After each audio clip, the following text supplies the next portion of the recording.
The River Adur has been flowing through the Sussex countryside for millions of years, so the Adur team decided it was time to investigate it further. We got together to formulate our strategy and decided that we would visit Slinfold, the source of the River Adur. The river flows from Slinfold to Shoreham by Sea, where it exits into the sea, a distance of some 18 miles. In fact, there are two rivers, east and west, and they join together just below Partridge Green.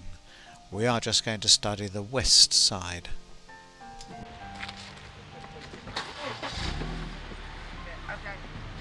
First stop, Slinfold, an attractive village, despite a few clues. We even interrogated some of the locals. This lady even phoned a friend, but still no answer. And he certainly didn't know. Eventually we spotted a stream running across the road and decided that perhaps this was the start, the rising of the Adur. Somewhere here that A local historian told us she thought that it started further south at a place called Slinfold Manor. Well, there's some evidence of a stream. Looks a bit dried up. There's some water here, and it does seem to be flowing south. We decided to head downstream to Coolham, where the map indicated the stream passed under the road. Here we found clear evidence of a stream, although the water level was extremely low, with very little movement. The gauge indicated that they could at times be a raging torrent, so we moved on to Shipley. A brief pause to look at the famous windmill, which is extremely attractive. Then on to the B224, where the stream passed under the road, and here was clear evidence of a much larger stream. Very stagnant at the moment. Though there's plenty of water here, it doesn't seem to be flowing anywhere. Again, the gauge indicated that the river was obviously a lot higher at times. Moving on to Knepp Castle, an old folly, where the stream passes under a very busy A24. We could see the sides of the bridge, but very little evidence of the water flowing. On the other side, we could see even less evidence of the stream. We crossed back over and decided the next port of call would be West Grinstead. We visited the church briefly. Moving further south, we discovered the River Adur, looking very much as a river should be, but not flowing to any great extent. We even saw some fish. This bridge looked as though it was about to fall down. We could see the church in the distance, and a final look of the river before moving on again. The map showed Lock Farm alongside the river, and we decided perhaps we'd investigate to see if there was any evidence of an old lock. The river was there, very attractive. Fortunately, there were some fishermen there, one of whom told us that the lock was over there beyond the trees. And sure enough, there we found evidence of the lock.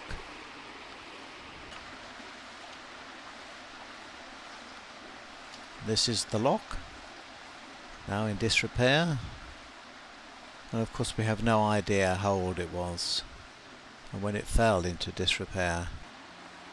It was very small and looked as though it could only take small boats, perhaps they were barges.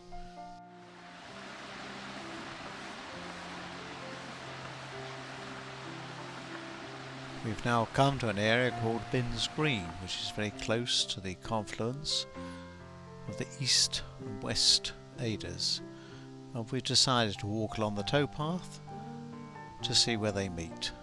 We came to some sluice gates which control the flow of water, which meant of course this is as far as you can navigate in today's world. We then came to the confluence of the two rivers, where the east meets the west Adur. We stopped briefly to photograph these interesting mayflies.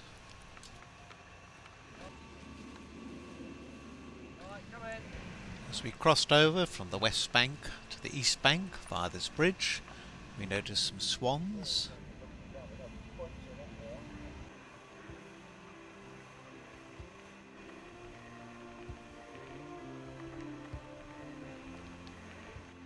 So far we'd spotted very little wildlife when suddenly we spotted an otter-type creature swimming the river. Noticing some fishermen, we decided to ask them whether they could identify the creature. This gentleman was very helpful and explained the current position with respect to wildlife on the river. Mink are a dreadful menace, Right. because they're a menace to all wildlife, and they were introduced so that the sooner they're stamped out, the better. They're reproducing rapidly there. Well, they are cutting down because the Environment Agency did quite a bit of work trying to get rid of them. Oh, really? And everybody who's got any sense shoots them, Yeah. because we won't get otters back No, quite. so no. easily. No. I mean, I believe that in fact otters can cope with mink, Yeah. but we certainly won't get water voles because Yeah. otters destroy water voles without any doubt. And that was a bonus, a swan in full flight.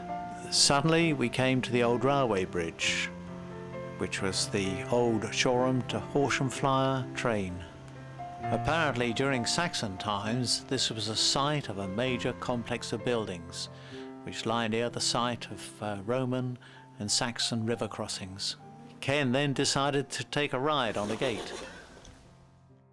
Here is still clear evidence of the old railway line, and here's a nice rural scene, which caused one of our members to remove his red shirt as a bull approached, but fortunately it was merely going down to water. We noticed these sluice gates which control the flow of water as we move downstream. We've now come to the attractive village of Bramber, where the river flows between Bramber and Upper Beeding. Bramber has some attractive wood timber buildings, lots of flowers in the streets, and this is the bridge, quite narrow, that runs between Bramber and Upper Beeding.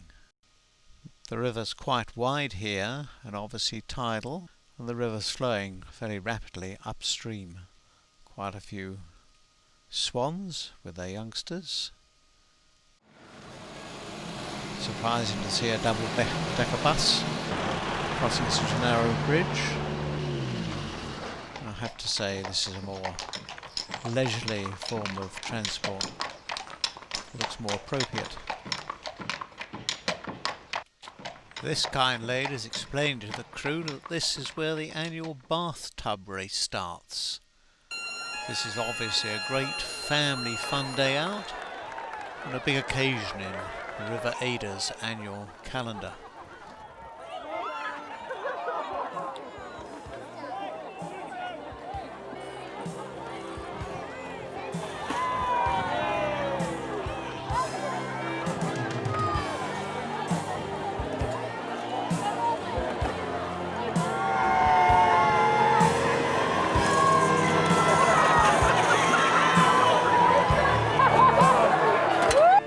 Swans await their turn to pass under the bridge, and the boat race moves on past the old cement works. We've now come to the famous old Shoreham toll bridge, which unfortunately, like this boat, is falling apart.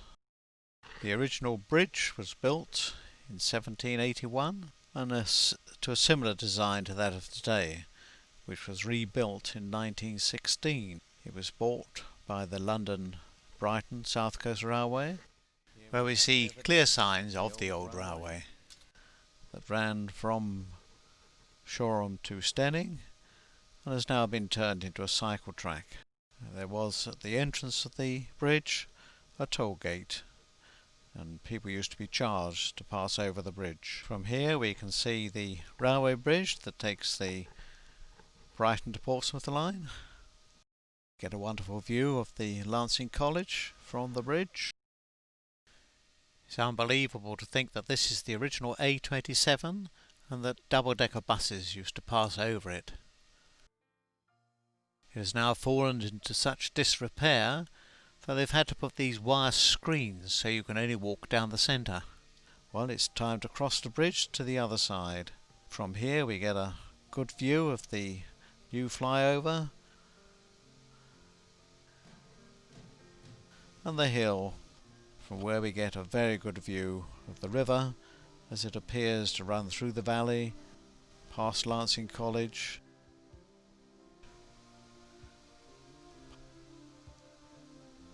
under the flyover, and on through the old toll bridge.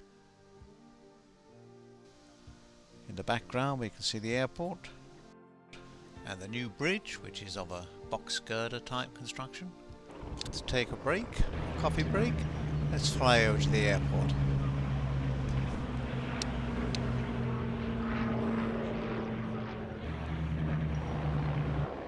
The airport is also host to the annual air display, and people are able to watch it from the banks of the river. And this one came in a bit too close for comfort. The next port of call was the old Norfolk Bridge. It was first opened in 1923 by Lord Beaconsfield. It was quite a narrow construction and had to be reconstructed in 1987 to accommodate modern traffic. The old toll house stands on the east side, adjacent the new rope tackle development, which is nearing completion. From underneath the bridge we can see the old footbridge, which is the last bridge before the mouth of the Adur. The tide is out. There's a lot of boats stranded on the side. Some of the boats look rather old and battered. It's difficult to believe that some of them will ever float again, which is certainly the case of these boats. Many of them are veterans of the Second World War, which means they've been here for over 60 years. And although they don't look too bad from this angle, they've obviously been modified in many different ways. From the towpath, the boats look quite different. Many of them are quite smart and have been turned into very attractive homes. This one looks as though it's made of concrete, but it must be very attractive to wake up to this view each morning. This one looks particularly scruffy, and this is definitely the best looking boat on the river. This is quite a smart looking shed on top of a boat. This has got a nice looking sitting out area. And this is definitely the largest boat. Apparently the owner's original boat was burnt down and they had great difficulty persuading the local authorities to allow them to moor such a large boat. And many of them have been converted into very unusual homes. This one has half a car on the side. This one, unbelievably, has a complete bus on the top. Before the Adur flows into the sea is the Shoreham footbridge. This was built to allow people from Shoreham Beach to walk into the town centre. The map shows it as a drawbridge, which is occasionally opened. You do get some wonderful views from the bridge, particularly when the river's high tide and there's no wind. The boats provide an ideal site for these cormorants to dry their wings and at the same time provide beautiful reflections. As we approach the end of our journey, the Adur gives way to a more industrial background. We finally arrived at the mouth of the Adur, where the river meets the harbour and they both exit into the sea. At the mouth, the old fort, built in 1857, still stands as a monument to bygone ages. This was used by the early pioneers of the film industry as early as 1914. Could this be the Holy Grail we've been seeking on our journey south? Ken takes time to reflect, while the rest of us we go across the other side to watch the antiques of modern youth and perhaps reflect on our lost youth.